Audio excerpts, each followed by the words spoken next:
yo soy Katy y este es mi podcast Mujer.love, un espacio creado por mujeres para mujeres en el que podamos crecer, aprender, evolucionar y trascender juntas, donde abarcaremos temas como maternidad, sanación, sexualidad, crianza, nutrición, emprendimiento, emociones, espiritualidad, crecimiento personal y mucho más. Un espacio en el que te puedes sentir segura, apoyada y acompañada en el camino hacia encontrarte a ti misma y descubrir tu potencial. Bienvenida.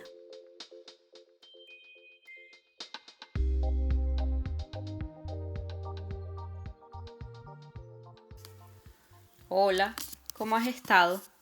¿Estás disfrutando de los episodios? Yo estoy aprendiendo muchísimo y a veces incluso me parece una locura estar teniendo estas conversaciones con estas mujeres tan sabias. El episodio que estás a punto de escuchar me dejó en muchas ocasiones con la boca abierta y sin palabras. Tocamos un tema que parece sencillo y en ocasiones obvio, pero la forma como Patricia lo explica deja mucho para pensar. Lo que más me gusta es que entendí que todos como sociedad debemos entender las bases de la crianza respetuosa, porque al final todos somos responsables en cierta forma de criar a los niños. El comentario más normalizado y tonto que te puedas imaginar puede afectar a un peque de muchísimas formas, y es necesario que nos hagamos cada vez más conscientes de esto. Patricia es doula y está especializada en lactancia materna y alimentación infantil, y la verdad es que es como un libro abierto en cuanto a temas de maternidad, desde el embarazo hasta el posparto y la crianza. La verdad es que fue complicado elegir un solo tema para la conversación de hoy, porque es que ella sabe mucho sobre muchos temas de maternidad. Pero bueno, al final nos decidimos por este, así que hablemos de crianza respetuosa. Hablemos de crianza respetuosa, buenísimo. Cuéntame tú un poquito. Hay algo que me dijiste como muy por encima, porque el primer episodio es sobre crianza consciente, pero me dijiste que no eran lo mismo, que de hecho se puede criar respetuosamente sin ser consciente de ello. Al Era esto revés, lo que me... Al al revés. revés. Yo creo que la crianza consciente implica conciencia en cada acción. O sea, es no responder a flor de piel en cada evento, sino tener información, aplicarla, y eso requiere un ejercicio consciente. Ahí lo que pasa es que depende de qué quieres ser consciente. Si tú estás comprometida con una crianza respetuosa, pues esa conciencia pasa por integrar de qué se trata la crianza respetuosa y entonces yo quiero actuar conscientemente en cada paso. Pero una mamá que no sepa de crianza respetuosa, bueno, también pudiese criar conscientemente, o sea, consciente en cada acto de cada cuestión que hace. Yo creo que están un poquito separadas. Lo que sí es seguro es que la crianza respetuosa implica conciencia. Porque le estaba comentando en estos días una mamá que me decía que la familia de ella pues tiene una manera muy estricta de criar, que eso es lo que ella vio en sus abuelas, en sus tías, con su crianza de cuando era niña, y que las respuestas le salen a flor de piel y no es lo que ella quisiera. Entonces ella se voltea y ve una persona que está respondiendo que siente que no es ella. Bueno, es que la crianza respetuosa no sale a flor de piel, no sale natural. Yo se lo repito a todas las mamás porque no es tan sencillo, la llaman crianza natural también, pero es que era natural cuando, no creo que sea tan natural porque pasa por leer, por informarse, por entender qué es y por concientizar en cada momento, hoy esto es un ser humano, tiene derechos, cuál es la mejor respuesta que le puedo dar. Bueno, lo mismo que hacemos muchas veces en ámbitos de adultos, pues imagínate un trabajo, si tú estás empezando un trabajo, estás relacionándote con tus pares y con tu jefe, lo que tú respondes es consciente. Tú no puedes actuar emocionalmente y responder lo primero que te parezca porque lo pasas por el filtro de esto es correcto, no es correcto, es respetuoso, es adecuado, es atinado. Pues lo mismo es lo que tenemos que hacer con los niños, ¿no? Pues te decía que la crianza respetuosa siempre implica siempre un ejercicio consciente. O sea, que siempre es una crianza consciente porque se basa en información, en manejo de nuestras emociones también y del control que tenemos que tener como mamás adultas para filtrar de alguna manera lo que yo le voy a decir a un niño, pasándolo por el respeto, por la empatía, por la consideración, y eso necesariamente es un ejercicio consciente, que no sale solo, que no es tan natural a menos que tú hayas sido una niñita o cualquier mamá pues completamente respetada, que toda esa familia no pegaba, no castigaba, esa gente que es más amorosa, más consentidora y donde había crianza respetuosa, incluso antes de que se hablara de todo esto del attachment parenting y todo eso como concepto. Y sí que las hay, porque hay familias que son así. Pero en general implica un ejercicio consciente. ¿Y cuáles son las bases?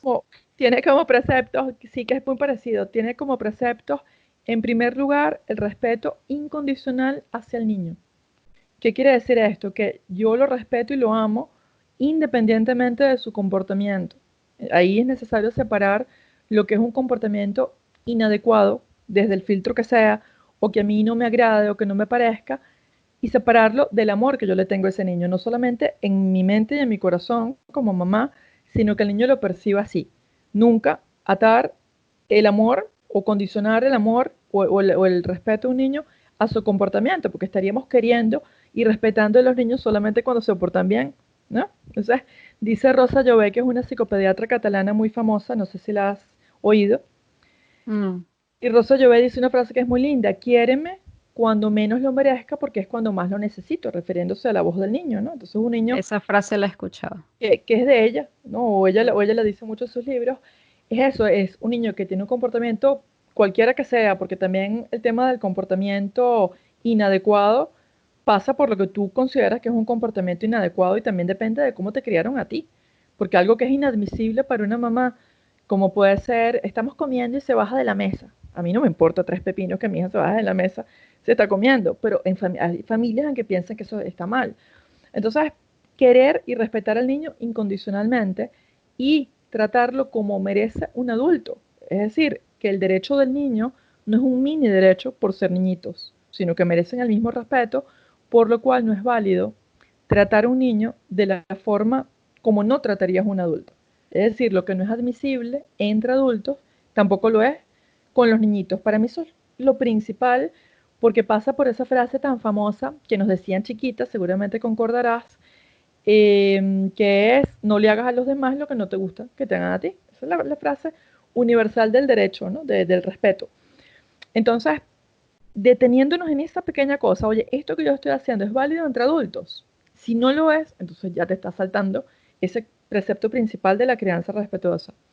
El otro tema que es bien importante y un principio de la crianza respetuosa es respetar los ritmos individuales de cada niño y las etapas evolutivas y permitir su autorregulación en cuanto a la alimentación, en cuanto al sueño, en cuanto al control de esfínteres y así, infinitamente, ¿no? Entonces ahí estaríamos no imponiendo a los niños ritmos antinaturales en cuanto al dormir, en cuanto al comer, en cuanto a la bajada del pañal y otros tantos hitos evolutivos, ¿no? Respetar a cada niño como ser individual. Esos son los preceptos más importantes. ¿Y cómo funcionaría, por ejemplo, en el tema del sueño? Porque hay muchísimos terapeutas del sueño infantil ahora. Yo personalmente leí muchísimas guías y libros y al final llegué a la conclusión de que mi hijo duerme como duerme, haga yo lo que haga. No pasa, o sea, no hay nada que yo pueda hacer. Entonces, esto del entrenamiento del sueño, ¿qué piensas sobre eso?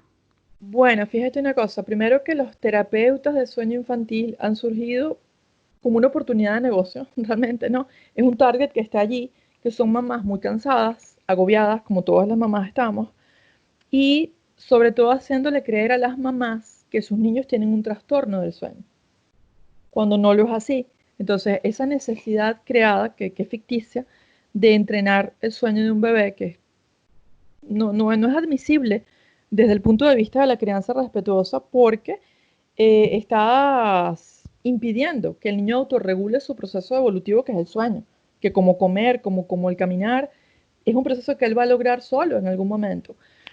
Y por otro lado, generalmente se está haciendo sentir mal a un niño porque todas quisiésemos dormir. O sea, todas las mamás queremos dormir. Ese es el sueño más maravilloso de las madres, pero no se puede porque la maternidad tiene eso como parte no tan sabrosa. Entonces, si hubiese una manera de que con una varita mágica tú haces esto y esto y esto, y el niño sigue siendo feliz y todo el mundo duerme, todo el mundo lo implementaría. El problema es, en primer lugar, que no hay un problema, que los niñitos tienen una manera de dormir que es diferente a la de los adultos, y para eso hay que entender cuál es, porque claro, las mamás son terreno fértil para todo esto porque no entienden cómo es el sueño de sus niños. y se están esperando un niñito que a los 3 meses duerme corrido. Porque las abuelitas, las mamás de ellas, ¿no? Y las vecinas y todo les decían eso. Yo me acuerdo chiquita que son las cosas que más te dicen a ti digo las mujeres, porque los hombres creo que no les hablaban tanto de eso, por un tema tal vez hasta machista o bueno, algo normal que las mujeres nos inclinamos más, al menos yo era así, más de muñecas y está pendiente de los bebés. No, los bebés comen cada 3 horas. Esa es la primera, el primer mito que no es real realmente, ¿no?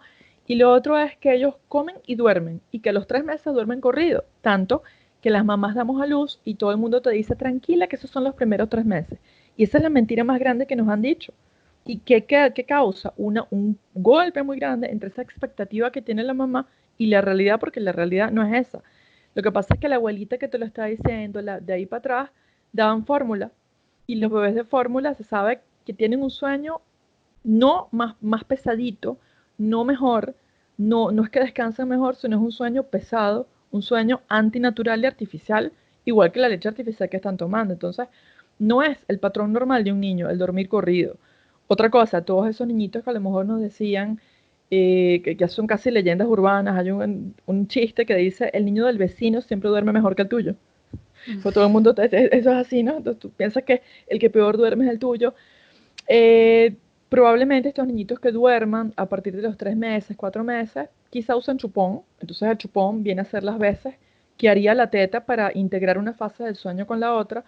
Otras veces son de fórmula y algunas otras veces son bebés que nacen en una familia en donde ignorar al niño de cierta manera es lo normal. Entonces a lo mejor el niñito a los 2 meses lo pusieron en su habitación, hace y en vez de atenderlo, lo dejan y esa conducta natural se extingue.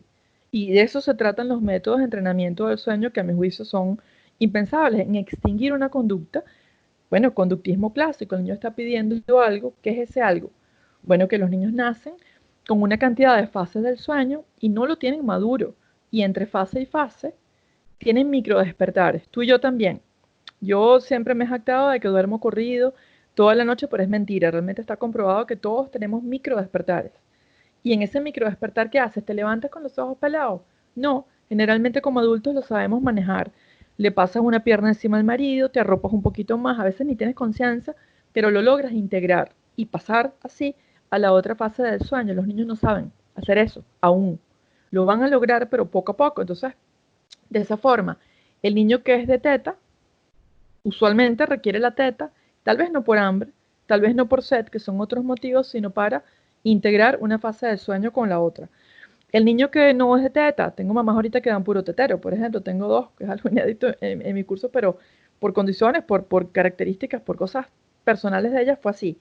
¿Qué se trata en esos casos? De replicar todo esto de la crianza respetuosa, incluso dando leche artificial, que al final es una decisión o una consecuencia de cualquier cosa. Pues estas mamás cuyos bebés toman tetero, piden el tetero para integrar esos despertares nocturnos. Y el bebé que es de chupón o que usa chupón, pues pedirá el chupón.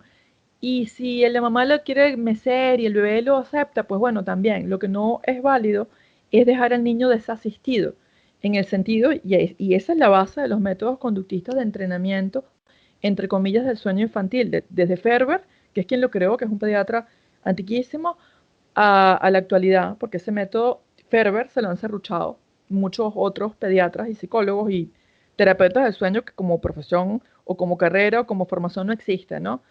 Es un método de llanto controlado en el que el niño se desasiste, básicamente, o se desasiste en cuanto que no se atiende su deseo primario, que es uno específico, y este niñito al día 1, al día 2, al día 3, pasándola mal, realmente llorando, en algún momento se extingue su conducta.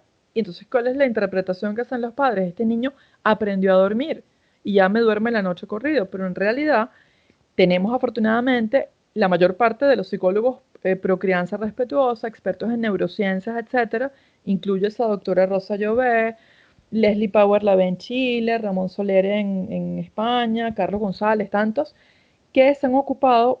Hay una PhD que se llama María Berrospe, que está en Suiza. Ella es española, pero está en Suiza. Y ella tiene el estudio más grande que se ha hecho sobre el sueño infantil, que es bastante reciente, de 5 años para acá. Y ya se ha determinado exactamente qué ocurre en el cerebro del bebé cuando eso ocurre. ¿Qué pasa? Que este niñito que llora no piensa o no siente, ay, es que mi mamá me está entrenando para que duerma mejor y para que todos seamos más felices. No lo tiene el razonamiento para hacer eso, le está pasando realmente mal, ¿no? Se siente depredado, se siente abandonado, se rompe lo que es la teoría del apego, lo que es el apego seguro y la crianza con apego, o crianza, la crianza respetuosa, a veces se equipara con la crianza con apego. Está por ahí, la crianza con apego se basa en el apego seguro que fue acuñado por Bowlby, ¿no? Pero este apego seguro, ¿de qué depende? Que un niño tenga un apego seguro con su cuidador principal, que generalmente es la mamá de los primeros años, de qué tan presente, qué tan responsiva y qué tan rápido esa mamá responde a sus necesidades. Cuando su mamá, por alguna razón, no responde a sus necesidades, y cuando te digo por alguna razón, es cualquiera, es incluso una decisión de la mamá, o que el niño lamentablemente se quedó huérfano y está en un orfanato. Cuando ese niño no tiene esa respuesta de su figura de apego, se siente inseguro, siente que sus deseos o sus necesidades no son importantes, o sea que es la base o el caldo de cultivo perfecto para una inseguridad posterior, ¿no? Si llevamos eso hacia adelante y lo extrapolamos, oye, yo siento esto, pero se ve que yo no soy importante y yo no soy merecedor de esa atención. Y luego de la indefensión aprendida, que es, oye, por más que yo pido algo, no se me da, déjame dejar de pedirlo. Entonces, tenemos adultos que no piden, que no se esfuerzan por lograr algo porque, bueno, igual no lo voy a obtener y eso es la indefensión aprendida. Entonces, realmente también han descrito los expertos en neurociencias que pasa a nivel de hormonas en ese bebé. Un bebé que llora, llora, llora, que secreta cortisol, adrenalina, puras hormonas de disconfort. Y se quedan dormidos muchas veces de llorar, pero cuando se quedan dormidos de llorar, lo expone muy bien Rosso Llobet en sus libros, ellos segregan de repente como mucha serotonina y se autodopan. O sea, es como que, oye, si no entro en shock, o sea, logro segregar yo solito, autoconsolarme y me quedo dormido de esa manera. Han puesto cámaras en los cuartos de los bebecitos a quienes se les está aplicando estos métodos de llanto controlado, cualquier vertiente que sea, ¿no? Cualquier modificación, porque los hay diferentes, ¿no? Desde Ferber u otros que decían que vomite el niño, no importa, no lo toques, no lo cambies, hasta otros que han flexibilizado de alguna manera, es un eufemismo, ¿no? No, atiéndelo, dile que estás ahí, pero te vas y lo dejas igual. Al final se ha suavizado un poco, pero el fondo es el mismo, ¿no? Que la forma sea diferente. Bueno, este niñito a los 3 días deja de llorar, pero cuando se ponen cámaras en esa habitación, se ve que muchos niños sí que se levantan, se sientan, se mecen, se autoconsuelan, se tocan ellos mismos y se quedan así con los ojos abiertos hasta que se duermen, pensando, ¿a quién voy a llamar si nadie me va a atender? Y me parece muy triste. Sí. Entonces, pero me parece más triste o igual de triste que las mamás crean que eso es necesario, porque sus niños tienen un trastorno de sueño cuando no hay como definición insomnio infantil, no existe. En las enfermedades psiquiátricas no existe el insomnio infantil. Habrá trastornos de sueño, algunas, pero los niñitos son así, se despiertan muchas veces. Los microdespertares son normales, no solamente por meses, sino por años. Y se sabe que fisiológicamente el sueño infantil se equipara al del adulto a los 5 años. O sea que vas a tener un niñito de 6 meses, de 8 meses, de un año, de 2 y de 3 con variaciones personales, porque hay niñitos más dormilones que otros, que se sigue despertando y no es algo, no es un problema que tenga el niño, es un problema que tenemos los papás, porque Mm. queremos dormir y no podemos porque tenemos un niño, pues básicamente. Entonces, atándolo con la crianza respetuosa, no está metido dentro de. O sea, te estaría saliendo una línea de crianza respetuosa imponiéndole al niño. A veces lo hace la mamá por desconocimiento, porque claro, cree que no le está haciendo daño. Hay estas personas, hay muchas, yo he tenido mamás que han llegado a mí con problemas serios con sus hijos y con ellas a nivel psicológico por haber empleado estos métodos. Conocí una de Panamá que contrató a una persona y bueno, aplicó a rajatabla lo que le decía, que le dejó llorar y no sé qué. Y esta niñita, su hija, empezó a meter las piernitas por los barrotes de la cuna, desesperada, y amaneció con morados dantescos en todo el cuerpo. El guayabo, digamos, de la culpa de esa mamá era terrible al día siguiente. Otra que estaba en Kingston, en Jamaica, que es venezolana, que es muy amiga mía, también aplicó uno de estos métodos. De hecho, se volvió detractora al punto que casi que denuncia la página. Y la niñita empezó a tener tanto terror a entrar al cuarto que se agarraba de los marcos para no entrar. Porque Wow. sufren, pues la pasan muy mal. Entonces, entendamos que el adulto puede mediar este tipo de situaciones y puede entender medianamente que lo está haciendo supuestamente por el bien del niño, pero el niño no.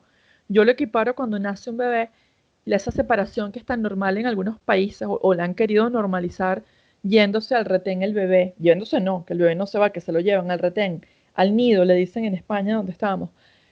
Eso es aberrante. Entonces, yo siempre les digo a las mamás, ustedes están en la habitación con ramos de flores, celebrando con champaña, es un momento feliz para ustedes, el bebé nació y ustedes saben que su bebé está normal, algo malo no le va a pasar. Está cuidado, está con unas enfermeras. Quien no lo sabe es el bebé, que no tiene los mecanismos racionales y se siente completamente depredado. Pues algo parecido es aquí o incluso en la escolarización cuando pretendemos, el primer día dejamos al bebé, te lo arrancó la maestra y tú sabes que está bien el niño, que está en un sitio seguro, pero el niño no lo sabe. Entonces, por eso es que no tenemos que emplear esos métodos de esa manera, pues, Claro. haciendo que el niño cumpla una etapa que además no lo estamos logrando, porque eso es lo más relevante, que cuando el niño definitivamente duerme corrido, yo pudiese pensar, ay, pero funcionó. No, no funcionó. No es que el niño logró superar esa etapa, es que se rompió algo cuando este niñito ya no confía y simplemente se autoconsuela y no pide algo que sí quiere, pero sabe que no se lo van a dar de alguna manera, ¿no? Y eso pasa por reinformación, porque las mamás entiendan cómo es el proceso natural del sueño, cómo es su evolución, y sobre todo por sensibilizarnos en el sentido de que entre dos personas cansadas, entre dos personas que tienen un problema, el niño quiere algo y la mamá quiere dormir. Si el niño es entrenado, le va a pasar mal al niño. Y si el niño se despierta muchas veces de noche, la mamá no va a poder dormir. Pero aquí la consideración ética sería que la mamá, como adulto, sí puede gestionar cierto malestar, porque tiene herramientas, en teoría, para hacerlo, y el niño no. El niño termina siendo más indefenso. Entonces, el niño, por ejemplo, no puede pensar, oye, mi mamá está cansada, yo la voy a dejar dormir y no me voy a despertar. La mamá se pudiese pensar, oye, esto es temporal, esto no es eterno, el bebé lo necesita porque tenemos esos recursos. Y ahí también se enlaza, Katy, con algo muy importante que es qué herramientas tiene el cuidador para ejercer esta crianza respetuosa. Porque lo que tenemos son mamás solas, mamás agotadas, mamás que no tienen esto como algo natural, o sea, toda esta consideración que yo he hecho, no la tenemos aquí en una biblioteca y muchas veces no tenemos autocuidado o cuidado de los demás en las maternidades actuales modernas, ¿no?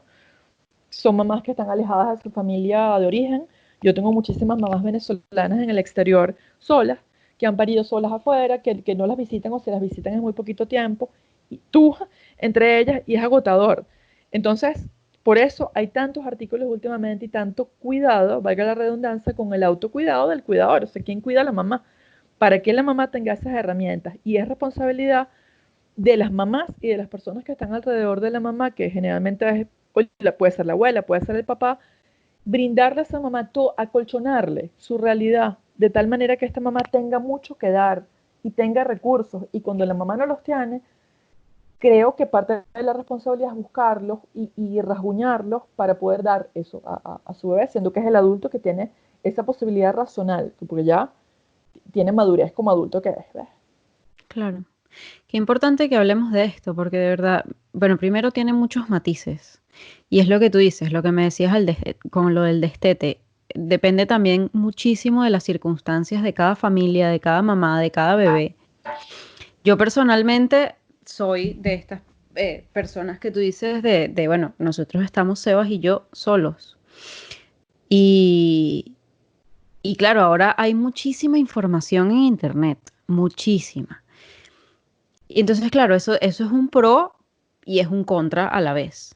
Es un pro en el sentido de que yo tengo muchísima más información de la que tenía mi mamá, por ejemplo.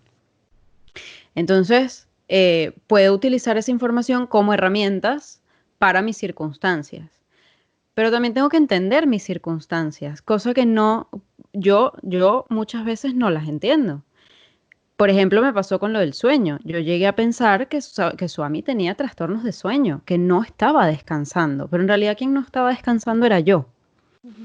Y yo misma busqué en internet estos asesoramientos, a ver, gratuitos, información, digamos.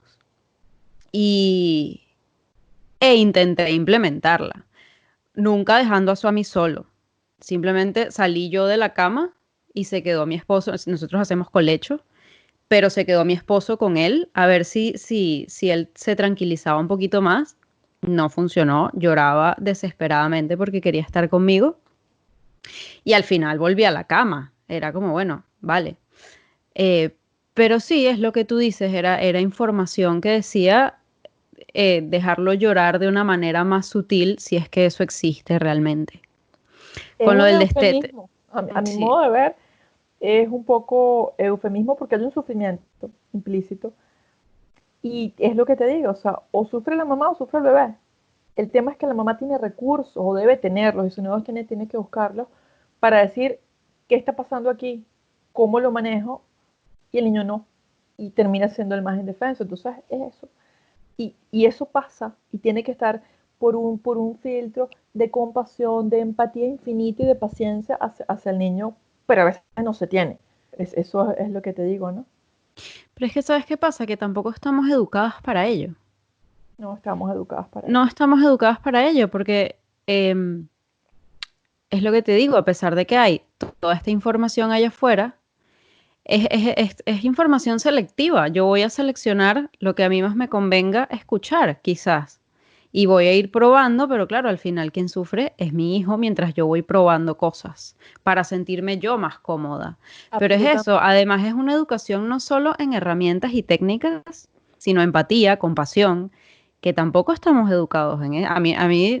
O sea, yo me he educado en eso ahora que soy adulta. Y no digo que mi familia no me haya enseñado esos valores, pero no de una forma tan arraigada como para yo poder tener en mis manos a un bebé y ser sumamente empática y compasiva con él. A veces me cuesta muchísimo. Claro, y mira, Katy, que dices, no digo que no me hayan enseñado el problema es que eso no se enseña de forma decretada. O sea, no es que tú tienes un niñito y le dices, mira, tú tienes que ser empático. Y eso es el modelaje. O sea, cómo fueron contigo de niñas, ¿no? Y eso a las familias, a las mamás y a los papás les cuesta mucho hacer esa crítica, en parte necesaria a cómo fue mi crianza, o sea, mirar a cómo fue mi crianza porque no queremos hablar mal de nuestros papás, porque sería muy doloroso reconocer. Se sabe incluso que personas maltratadas psicológicamente o físicamente disculpan al maltratador. Todas las personas a las que les pegaban, lo primero que dicen es, pero es que yo era terrible. No, es que, y lo hacen jocoso, porque de esa manera suavizan un poco la carga de tristeza tan grande que tienen. Entonces, eso es así. O sea, se sabe que el niño va a querer a su mamá, lo maltrate o no, lo haya atendido o no, y siempre vamos a querer, yo creo, como adulta, que yo tuve primero una mamá maravillosa, muy respetuosa. Yo siempre digo que era crianza con apego sin saberlo. O sea, esa empatía, mi familia, eso es normal. O sea, que los niños son niños, déjalos hacer lo que quieren. Eso es lo que yo me mamé en la teta, ¿no? Hablando en criollo. Pero no todo el mundo fue así. Entonces, si lo que no tiene una mamá o lo que no tuvo, es difícil que lo dé. Es muy difícil que lo dé. Que identifique la necesidad del niño porque está normalizado en ella, en sus fibras más inconscientes, cuál es la respuesta más natural. Y eso requiere entonces de un trabajo interno, de leer mucho, de concientizar, de cambiarlo y también de decir como adulta, oye, yo tuve esta crianza, esto estuvo bien, pero esto no estuvo tan bien. Eso no significa que tu mamá o tu papá no hayan hecho lo mejor que podían ellos con las herramientas que tenían en ese momento, que son seres humanos. O sea que al final pase por el infinito perdón, por la compasión, por las mismas cosas que estamos hablando, ¿no?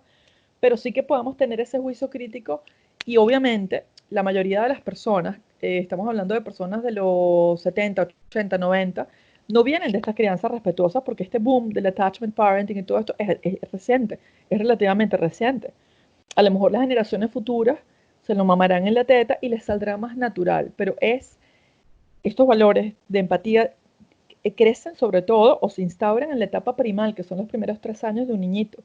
Entonces estamos hablando de que el niño que tiene un apego seguro, y un apego seguro lo tiene el niño en cuanto a que es querido incondicionalmente, es atendido, su figura de apego está presente, es responsiva, presente no físicamente, presente en todo cuanto implica, ¿no? Emocionalmente, mentalmente, y responde a las necesidades de su bebé. Cuanto más rápido, mejor, porque el niño dice, necesito algo, aquí está esta persona para mí, ¿no? Bueno, ese niño está, y cuando a lo largo de estos primeros 3 años, que es la etapa primaria, estamos respondiendo de una forma empática, comprensiva, asertiva, estamos sembrando en él esos valores de la compasión, de la empatía, del respeto, de la seguridad en sí mismo. Me decía en estos días una mamá con el tema del pegar, que el niñito le está pegando en la cara. Y ella no entiende por qué el niñito le está pegando en la cara, porque yo le digo, pero ustedes le han pegado. Bueno, yo le doy en la manito. Eso es otra cosa importante, ¿no? Que a veces minimizamos el maltrato con diminutivos o también eso, ay, yo le doy en la manito. Pero le doy en la manito es un maltrato porque estás infringiendo un malestar. Un dolor leve, moderado o mucho, pero es un maltrato, por duro que sea. ¿Y qué está aprendiendo ese niño? Que eso es válido, que eso está bien, y no lo es realmente, no es válido, y por supuesto que el niño lo que aprende es a pegar. Después le pegará a otro niño, y si le dices al niñito, no le pegas al otro niño con una nalgada o tratándolo mal, no está aprendiendo la lección ética que tú le quieres dar, que cuál es, no le pegas al otro niño porque al otro niño no le gusta, porque al otro niño le duele. Otra cosa importante aquí es que las personas esperan que esto de la crianza respetuosa sea inmediato el resultado, o sea, el inmediatismo que nos caracteriza en la sociedad moderna. Ay, voy a criar con apego buenísimo, ese niñito va a ser bien portado, va a hacer lo que yo diga, va a ser obediente, y no funciona. Me decía una mamá, pero es que yo trato de criar con respeto, pero es que no me funciona, pero es que no es para que te funcione a ti, es, no es que vas a tener un niñito educado, obediente, no, es que no lo vas a tener. Eso es parecido, hay un libro muy famoso que se llama Mi niño no me come, que es de Carlos González, el pediatra este catalán, y él dice que lo que más le preguntan las mamás las charlas que tiene es, doctor, mi niño no come, ya yo me leí su libro, pero igual no me funciona porque no me come. Es que no es para que coma, es para que entiendas que el niño no va a comer, ¿no? Entonces tienes un niño que, No va a comer lo bueno, que tú quieres que que no va a coma. comer lo que tú quieres que coma ni cuánto quieres que coma, ¿no? Sino va a comer Sí. según su mecanismo de autorregulación de las cantidades calóricas, ¿no? Entonces, con esto de la crianza respetuosa, cuando tú manejas, por ejemplo, que el niño le dé un golpe a otro niñito y le dices, no, mi amor, no pegues porque al otro niño no le gusta y no le duele, a lo mejor después lo sigue pegando, porque no tiene la madurez para captar ese mensaje. Pero va a llegar un momento en que sí lo va a entender. Y el motivo por el que va a dejar de pegar va a ser ético, va a ser, oye, no voy a infringir un dolor a esta persona. No porque te tenga miedo, no porque tú le pegaste, no porque tú lo vayas a castigar. Y ahí la crianza respetuosa, la disciplina positiva, la crianza con apego que tienen en común que no se basan en premios ni en castigos, ¿no? Es educar conscientemente, educando en los límites sociales aceptables, límites naturales. No es ausencia de límites, que eso me lo comentaba también en estos días una mamá que es panameña, me dice, pero es que no puede ser que el niño haga lo que le dé la gana, porque muchas veces es el ego del adulto, el punto de honor de que no puede ser que el niño, pero ¿qué es lo que está haciendo el niño que le da la gana? Bajarse de la mesa. ¿Cuál es el perjuicio tan grande que hay en una familia? Entonces, siempre pasa por el filtro mental de pensar y por eso es que es una crianza consciente. Oye, se está bajando de la mesa, a mí me molesta. ¿Por qué? Porque no está haciendo lo que el adulto dice. Pues es el adultocentrismo, es que el adulto es el que tiene la última palabra y que las necesidades del adulto son más importantes que las del niño en ese momento. Tú quieres que se quede en la mesa, pero él se quiere bajar, porque lo que tú quieres es más importante que lo que él quiere. Ahora, tú quieres que no le pegue al compañerito. Eso sí es importante, porque hay un perjuicio en lastimar a otro, en lastimar a un animal, en lastimar a la naturaleza, a él mismo. ¿No? Esos son, a mi juicio, en mi caso al menos, límites naturales, porque además la crianza respetuosa no es unilateral, es bilateral, es recíproca, solo que no en la misma medida porque el niño chiquito no tiene todavía un pensamiento estructurado, no tiene lo que es la moral, la ética, lo va desarrollando en la medida en que tú seas con él de esa manera, no se decreta, es un modelaje de lo que tú haces hacia él, pero no es inmediato el resultado. ¿Y tú crees que se puede rescatar a tiempo? O sea, es decir, una persona que por ejemplo, eso, le pega en la manito o qué sé yo, le grita, Sí cualquier creo. acto. ¿crees que ahora escuchando esto, por ejemplo, diga, ok, vamos a cambiarlo con un niño que ya tiene 2, 3 años, que ya es un niño relativamente grandecito? ¿Se puede cambiar esta actitud y crees que pueda tener repercusiones positivas? Yo O creo sea, que sí sin se dejar puede, secuelas, realmente. pues no podríamos asegurar que deja o no deja secuelas, porque cada individuo además es un mundo, pero lo que sí sé es que es mejor rectificar que no hacerlo, sin duda alguna, porque hay una vida por delante de ese niño y tenemos la capacidad de la resiliencia también. Entonces, el amor todo lo va a cubrir. Si realmente hacemos el ejercicio, incluso hay mamás que piden perdón. Oye, te grité, perdóname, no debí gritarte. Eso es humano y está bien, porque también erramos como mamás y no por orgullo, entonces no echo para atrás, no. Es correcto decir, oye, perdón, te grité, no te debí gritar. Es mucho mejor que no hacerlo. Más allá Yo de que lo cause un hago. resultado, eso está muy bien. Entonces, creo que siempre hay oportunidades de mejora y siempre que podamos instaurar una crianza respetuosa, se puede recoger la cabulla y va a ser mejor a no hacerlo.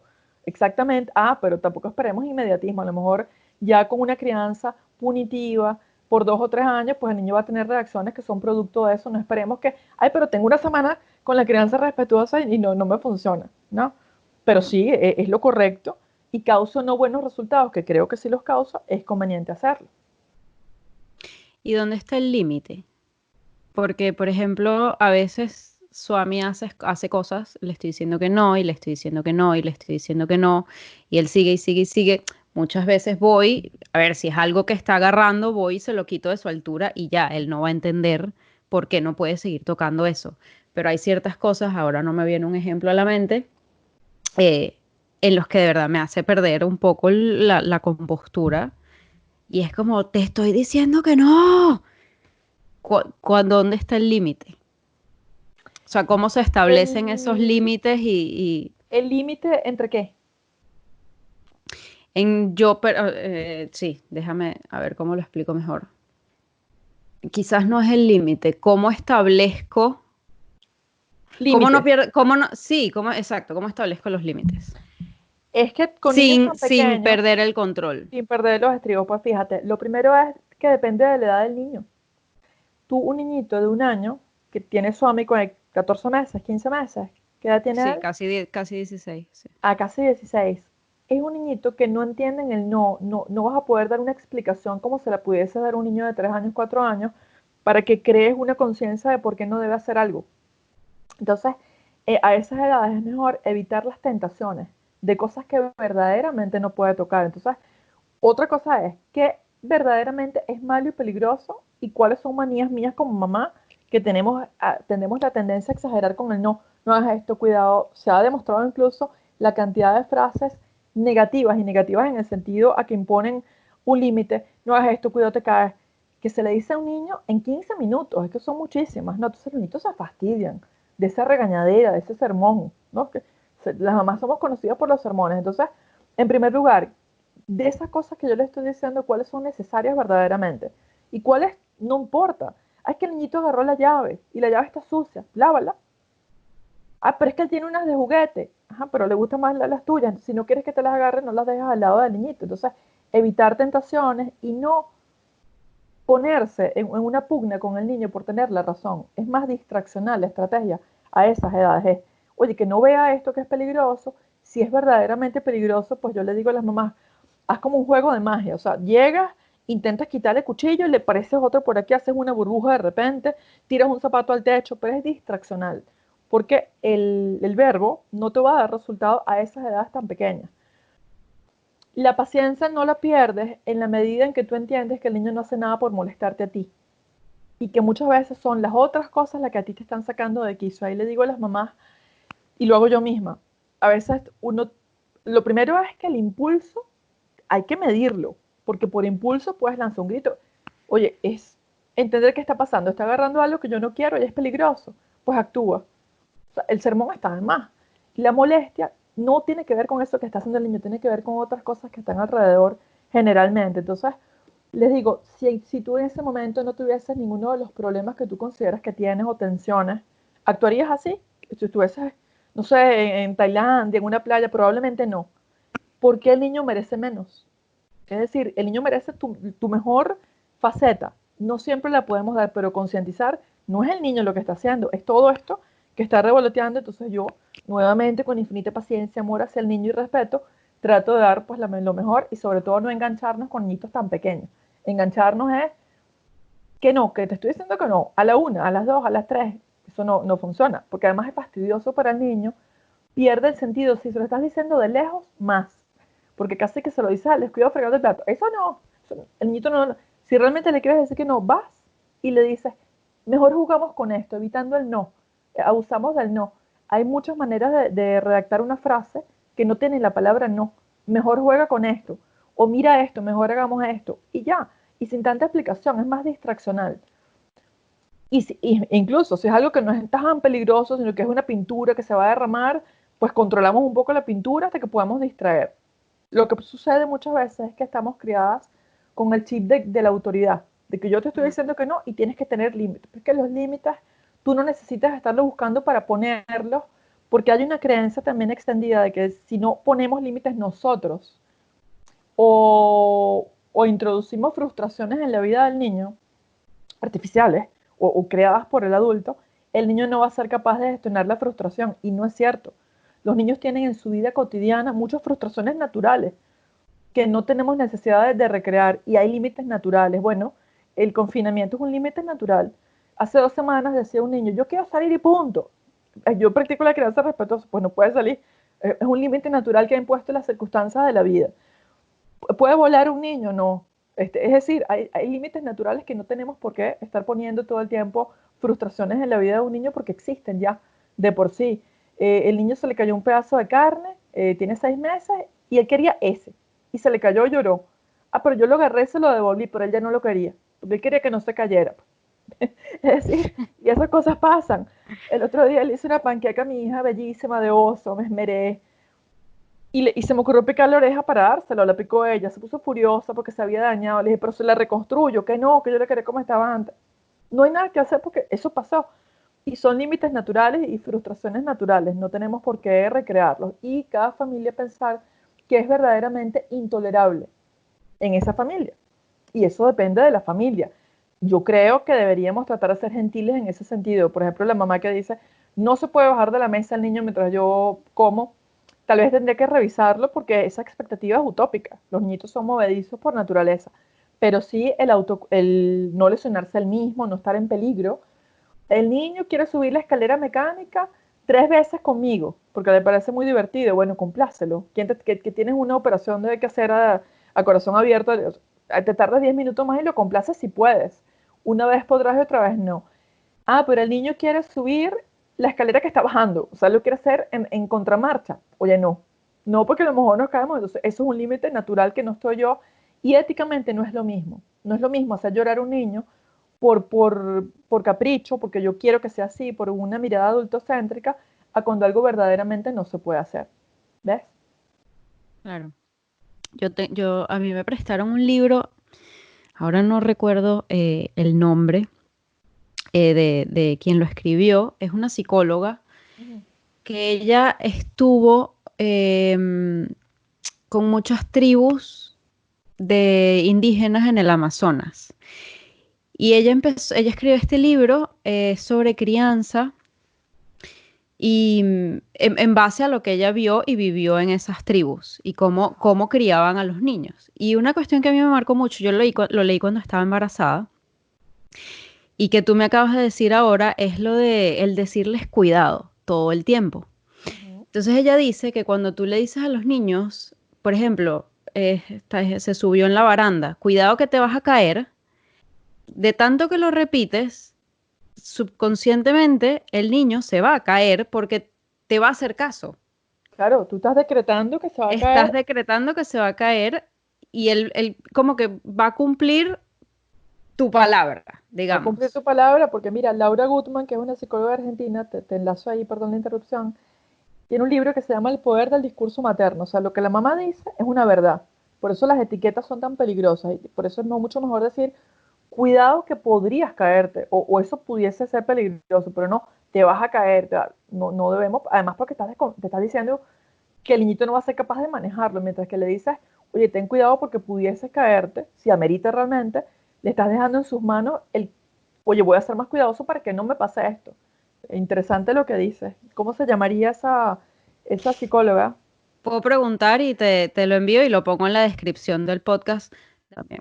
Excelente, me Pero eso me encanta eso. marcó mucho y lo uso mucho con Swami y siempre se lo digo a las personas alrededor. Cuando le dicen, cuidado, no hagas no, no le digas eso, déjalo. Y Swami, la verdad es que ha aprendido mucho solito, claro, siempre nosotros protegiéndolo y nosotros siempre lo estamos mirando, pero ha aprendido muchísimo y él escala desde que tiene 11 meses, se trepaba en su trona, se trepa en los sofás y siempre súper bien agarrado, con mucha fuerza, porque nunca le hemos dicho, hey, cuidado, no hagas eso, sino que más bien lo hemos dejado que explore Claro, para que él mismo, él conozca sus propios límites y los mismos riesgos que puede tener lo que sea que esté haciendo. claro. Y además que ha sido un niñito, me imagino que caminó mucho descalzo, al aire libre y todo eso, pues favorece el desarrollo motor. Qué bueno. Pues sí, yo creo que hay que tener ese equilibrio entre prevenirlos de los posibles riesgos, porque no se trata de que, bueno, que aprenda solo, que se dé sus golpes tampoco, ¿no? Porque el adulto es la guía de un niño. Si tenemos la experiencia de que algo es peligroso, pues se lo comunicamos al niño para que tenga más cuidado, pero no decretando que se va a caer, por ejemplo. Eso es parte del respeto. También, ahora que hablas de caídas y todas estas cosas, Katy, cuando un niño se cae en los parques, la frase más oída, ¿cuál crees que es? Párate que no te pasó nada. No llores, sí. No llores. Por eso no se llora, porque el adulto es tan adultocéntrico que quiere decir por qué se llora y por qué no. Y por qué se llora Mm. mucho, por qué se llora poco. Eso no es para llorar así, sino poquito. O sea, aquí adulto, y ahí te pongo la primera premisa, o sea, eso no es válido entre adultos. Siempre les digo a los papás, imagínate que estás saliendo de mi casa y se cae una muchacha. Y tú ves que es una caída tonta, pero tú no le dices, párate que no te pasó nada. Aunque pienses que es una exagerada. Si acaso le tiendes la mano porque es lo que se espera de un adulto y es lo que te nace. Ah, pero porque es un adulto. Pero si es el niño, le dices, párate que no te pasó nada, por eso no se llora. Tratas de quitarle, y claro, lo hacen con una intención loable. Creen que quitándole importancia el niño va a sufrir menos, que va a ser más resistente. Y además que a los adultos les cuesta mucho ir al llanto y validar las emociones negativas de los niños. Todos queremos un niño que se ría todo el tiempo, que sea súper fuerte, y no. La película Intensamente a mí me gustó muchísimo, yo no sé si tú la viste, la de las emociones. Ah, sí. Me gustó mucho porque al final la moraleja es excelente. O sea, y la tristeza, la que todo el mundo, ay, qué fastidiosa tristeza, como no sería para nada, que se vaya, que todo el mundo esté feliz todo el tiempo, y fue la que salvó a esta niñita. O sea, que cada emoción debe ser validada, el niño, lo que siente, por qué llora, por qué no llora. Y el llanto debe ser consolado, nunca ignorado. Entonces, eso eh, no es apropiado, ¿no? Mm. Decirle a un niño, oye, te caíste, no te pasó nada, o por eso no se llora, o los varones no lloran, o qué fea estás cuando lloras, que es otra cosa. Ah, no, pero así no, estás muy feo llorando. Son cosas que están tan normalizadas que tú las oyes. Es más, tú entras en un ascensor con un bebé llorando, me pasaba a mí con mi hija, y la gente se ríe. De niñito, mi esposo le dijo un día a la señora, ¿de qué se ríe, señora? ¿Por qué se ríe? Si estuviese llorando mi esposo, ella se cortó toda porque no esperamos esas respuestas, porque está normalizado. Y imagínate que tú estés entrando en un sitio llorando, uy, la gente mira por otro lado, está respetando tu llanto, se incomoda, porque no estamos preparados todavía para decir qué te pasa, o dar un abrazo por lo que estabas hablando, cómo está la sociedad, pero no te burlas del llanto, pero del niñito sí. Ay, mira cómo llora, está muy bravo, ¿por qué está tan bravo? Creemos, o creen algunas personas que los adultos tienen derecho a burlarse del niño, a ridiculizar al niño, a atemorizar muchachos ajenos por ahí, que tú Mm. llegas a un automercado y el vigilante le dice, si no se porta bien, me lo llevo. Yo les he dicho, no le diga eso a mi hija, usted no puede estar asustando a mi hija, eso está muy mal. Y se quedan Horrible. impresionados porque ni siquiera se lo habían planteado, además no pensaban que nadie les iba a decir algo así, pero está muy normalizado. ¿Cómo cambia eso? Cambia informándonos nosotros las mamás y haciendo valer los derechos de nuestros niños, porque los niñitos no se pueden defender solos. Ahí hay una línea sutil también interesante que da incluso para otra conversación de la línea tenue que hay entre la crianza respetuosa y la crianza amorosa y la sobreprotección. Porque hay este concepto de que si el niño está jugando en un parque y un niño pelea con él, bueno, deja que ellos entre niños se acomoden. Y no es tan así, porque entre las disputas de los adultos siempre media alguien, la autoridad en este caso. Como son chiquitos, a ti te parece que son chiquitos y para ti son inofensivos, pero entre ellos no lo son. O sea, la impresión que tiene un niño cuando lo agreden es que un par lo está agrediendo. Entonces, intervenir cuando hace falta intervenir, defender al niño cuando hace falta defenderlo. Con las familias me pasa mucho que es la abuela, la tía o el abuelo quien incurre en estas vejaciones, digamos, del niño de forma inocente, porque obviamente la familia extendida no sabe que está haciendo un mal o no lo considera, o le parece una exageración porque están criados con otra manera.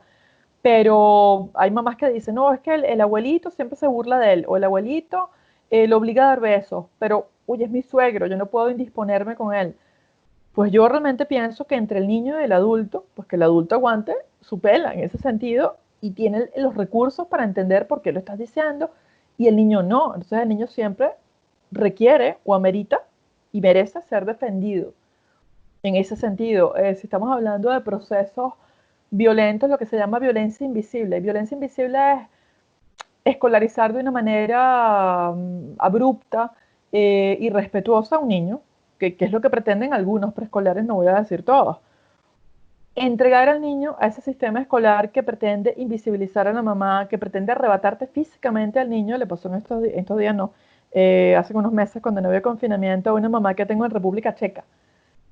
Y le pasó eso, y llegó y ella había dicho que ella quería entrar, pero de repente todo ese respeto se acabó y le arrebataron al niñito en fracciones de segundo, pero arrebatado, que el niñito se quedó con la ropa de la mamá en la mano y ella llegó a su casa llorando, diciéndome, me siento ultrajada yo, no entiendo cómo me lo quitaron, no entiendo cómo no reaccioné, la indefensión aprendida, y fue tan rápido todo y se devolvió a rescatar al niñito, pero eso está tan normalizado que prácticamente tenemos miedo a levantar la voz porque al final criar con respeto es criar contracorriente, nadie lo dude. O sea, no es un camino fácil ni un camino de rosa que se te va abriendo, es oponerse a muchas cosas que están normalizadas, incluso a familiares o amigos, y estar claro en la medida en que tú hayas leído y estés comprometido con una crianza respetuosa en que ese es el camino que vas a tomar y no vas a permitir menos para tu hijo.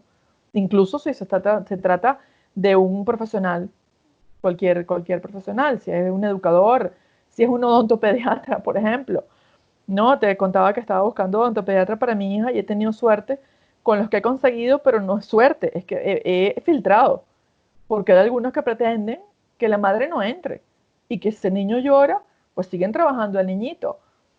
Te pregunto, ¿qué dentista, si un adulto levanta la mano y dice que pare, sigue trabajando ninguno, ¿verdad? Ah, pero con los niños, lo que no es admisible con adultos, pues muchas veces piensan que sí lo es con los niñitos. De todo eso se trata la crianza respetuosa, de hacer valer los derechos de este niño, estando presentes en cuerpo y alma, respetando sus procesos evolutivos y aplicando medidas o directrices que tienen que ver con disciplina positiva de acuerdo a la edad del niñito, porque no es lo mismo un bebé de 6 meses a uno de 1 año a uno de 4 años. Claro. Wow, es un tema para pensar bastante. Sí, sí, afortunadamente hay mucha literatura y muchos autores maravillosos en todo el mundo bueno, que se han abocado en esto, ¿no? En normalizar este tipo de crianza y en escribir preciosidades sobre cuestiones cotidianas que tienen que ver con crianza respetuosa y ya se han paseado por esos escenarios. Muchos son mamás, muchos son papás, muchos son profesionales que se han cuestionado incluso las prácticas que ejercían antes, ¿no? Ya estamos hablando, porque la crianza respetuosa empieza en el vientre de la mamá. Es así, de atrás. Cuando tú concibes conscientemente, que me lo estabas diciendo el otro día, que ya lo habías abordado, estás trayendo a un niño al mundo que tú deseas. Y por tanto, se supone que tienes una disponibilidad para ese ser. Por ahí pudieras empezar, pasando por no interrumpir un embarazo sin necesidad, hablando de inducciones innecesarias, tan de moda hoy en día. Entonces, oye, respeto al ritmo de este niño desde que nace. ¿Quién decide nacer? El niño. Antes no se sabía si era la mamá la que se ponía de parto o era el feto. Y hoy en día Mm, se sabe que es el niño y por qué mecanismos y todo. Entonces, desde ahí empieza la crianza respetuosa con la no separación mamá-bebé, con una lactancia materna a libre demanda, puesto que es el niño quien sabe lo que necesita. No puedo yo como adulto decirle, pero es que ya comiste, ¿cómo vas a querer comida a la media hora? Volvemos Claro. a pasar por un filtro un poco adultocéntrico. Y así en cada etapa del niño y ojalá y con suerte y aplicándolo cuando llegamos a la adolescencia, que es una etapa tan difícil de rebeldía, pues muchas veces ahí sí que cosechas tú lo que sembraste o lo que no sembraste. Porque ahí ya los métodos punitivos no te van a servir mucho. Ya es un adulto contra, si se quiere, a otro adulto. Entonces, las mamás que crían, tal vez por desconocimiento de que hay otra manera, con los premios, con los castigos, ya a medida que los niños van creciendo, se ríen de eso, pierde efecto, se burlan en la cara de las mamás. Y ya cuando son adolescentes, pues bueno, pregúntame si le van a parar a que tú, no veo televisión, no me interesa, igual hago lo que quieran, mamá. O sea, se te acaban los recursos si no desarrollaste verdaderamente conciencia, una crianza consciente que implique la ética, la moral, el respeto que ganaste por ser cercana, por ser amorosa, por ser respetuosa y no porque te tienen miedo. Y eso es válido en los ámbitos corporativos también. Ya las gerencias verticales, dictatoriales están pasadas de moda. Ese liderazgo que se obtiene con el miedo, corporativamente hablando, está en desuso. Entonces, llevemos las mejores prácticas a la crianza, ¿no? Todo Claro. lo que hemos aprendido sobre eso también. Mm. No, y dejar de normalizar las actitudes negativas, ¿no? Eh, en el sentido de, por ejemplo, un adolescente que es rebelde, que quizás se porta mal, lo digo entre comillas, Sí, bueno, no es normal, algo está pasando, algo pasó, ¿no? pues dependerá de qué piense la mamá que es mal también. Ahí vamos a lo mismo, porque el hecho de que se sabe y es así, es un mecanismo psicológico que a partir de cierta edad ya el mundo tú no lo ves con los ojos de tus padres, sino que tú lo quieres descubrir por ti mismo. Entonces ya lo que tú dabas porque estaba bien, o sea, mi familia es la correcta, mi mamá es súper cool, eso ya no es así, porque tú buscas otros referentes. Si la mamá, lejos de entender eso y entender que es una etapa igual que los terribles dos o las pataletas, que es una mini adolescencia, siempre lo digo porque el niño hacia los 2 años empieza a desarrollar su autonomía. Es más, cuando te digo hacia los 2 años, me refiero justamente a este transcurso tuyo, de Swami, ¿no? Entre el Mm. año y el segundo año es el segundo año. Oye, resulta que yo soy un ser separado de mi mamá y yo puedo decidir ponerme la camisa azul y no la roja. Mientras que a los 3 meses lo que te encasquetaban, pues te lo ponías. Entonces, eso implica que es un descubrimiento fabuloso y el niño lo quiere ejercitar. Y la única manera de ejercitarlo es, tú dices negro, yo digo blanco. No por mal, no por llevarte a la contraria, no por romperte la cabeza o por retarte, como dicen, es que te está retando. Tienes que poner los límites, no, sino que está ejercitando su autonomía. Si tú lo entiendes así y entiendes que estas pataletas tú tratas de evitarlas y es otro tema, pero que es una etapa del niño y que no es algo contra ti y no te victimizas, tú lo vives bien. Si tú crees que el niño es un rebelde, me está retando, está insoportable, pues mal te las vas a ver. Igual en la adolescencia, si tú te victimizas, no, es un rebelde, si tú entiendes que es una etapa, bueno, la manejas pero no te victimizas y no piensas que te está pasando algo que no es normal. Claro que hay conductas completamente inapropiadas o directamente delictivas en algunas ocasiones pudiesen tener que ver con una crianza irrespetuosa que en ese momento como que explota esa olla de vapor y ahí se pueden ver muchas cosas, ¿no? De hecho, Katy, cuando hay estos sociópatas, asesinos en serie, cada vez que uno tiene esas historias en la mano, tú lees y yo siempre busco cómo fue la infancia de este niñito y tiene infancias disfuncionales, abandonos, orfanatos, problemas en alguno de los dos padres fuertes, ¿no? No sé, por decirte algo, alcoholismo, golpes, violencia en general. Y los psicólogos lo dicen, que está muy ligado. Ahora, no es una línea recta, ni en un sentido ni en el otro. No todo niño que ha sido maltratado va a ser un delincuente. Ni todo niño que ha crecido con respeto necesariamente te va a salir maravilloso, pero es que es lo que tú tienes que hacer, no esperando resultados, no es una conducta maquiavélica. Voy a hacer esto para obtener esto otro, es por esencia lo correcto en el actuar, en el proceder de los seres humanos, hacerlo con respeto, con amor, con empatía, con comprensión, con todos y más con nuestro hijo, que no es menos, mucho, mucho menos, es Claro, más. claro. No, y qué delicado, de verdad, hay que ser sumamente consciente de cómo criamos y cómo actuamos en cada momento, precisamente para que no tenga repercusiones negativas en un futuro. Completamente, y es una es el efecto dominó, porque si tú estás tratando mal a un niñito en tu casa y le pegas y te burlas y haces eso, esa es la semilla perfecta para el bullying, pues ese niñito probablemente va a hacer lo mismo a otros niñitos y otro niño va a estar victimizado y al final como grano a la sociedad es fatal. Entonces sí que me estás poniendo un grano, pero un grano, eso, ¿no? Es complicado, realmente, y cosas muy pequeñas que uno pudiese creer que no tienen que ver con eso, sí que tienen que ver. Lo que pasa es que también implica más trabajo criar conscientemente y respetuosamente.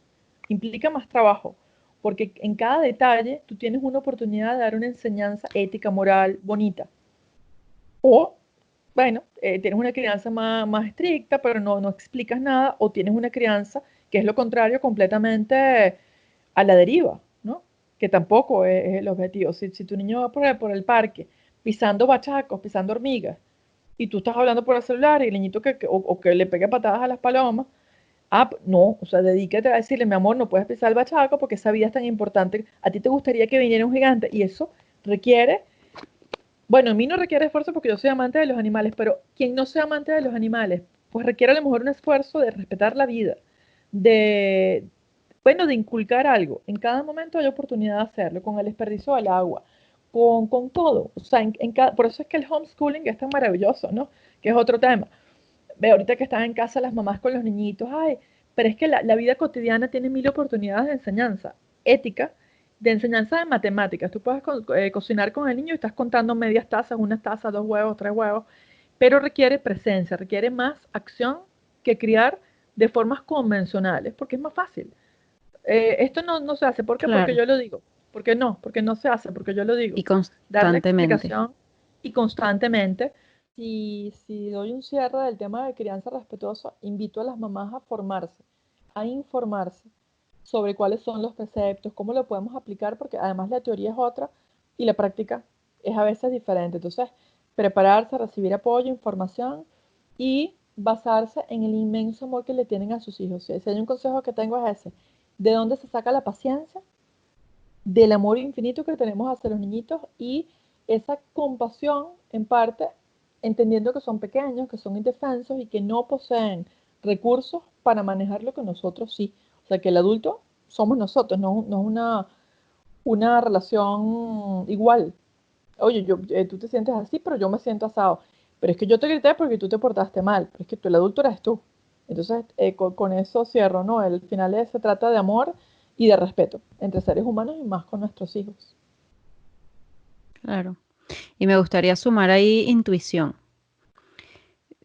aprender a escuchar al bebé y de verdad, al bebé, al hijo, a la personita que tienes a tu cuidado y conexión. De verdad que a mí eso es lo que más me ha funcionado, conectar con él para de verdad entender sus necesidades. Y creo que es el único consejo que nunca nadie me había dado. Intuición. Todo Sí, el es mundo te verdad, tienes dice, toda la haz razón. esto, haz lo otro, haz lo otro, haz lo otro, haz lo otro, pero nadie te dice, oye, sigue tu intuición, por ejemplo, con lo del sueño, por lo menos por ejemplo, con lo los límites. Mm. Conecta con él y él te va a decir las necesidades que tiene. Es Eso, mi claro, eso es muy experiencia. importante, Katy. Muy importante porque cada niño es un mundo y quien mejor conoce a su hijo es su mamá. Entonces tienes, y además cuando son niñitos que no, así hablen un poquito, que a lo mejor tu bebé hable un poquito, su estructura, digamos, lingüística no es tan compleja como para poder decirte o poner en nombre, me siento de esta manera, me siento de esta otra, y empezamos como a leer, oye, ¿qué le pasa a este niño más detrás de su conducta? Porque a Mm. veces nos centramos mucho en la conducta, pero ¿qué subyace a esa conducta y cómo se puede estar sintiendo, qué él le hace bien, qué no? Porque no hay recetas generales, de verdad. Hay ciertas generalidades, pero cada niño y cada día, mamá bebé, son un mundo. Así que la intuición, como comparto contigo eso, es súper importante, no solamente en la crianza, también en el embarazo, en el parto, o sea, cómo va todo, cómo me siento, esto que siento.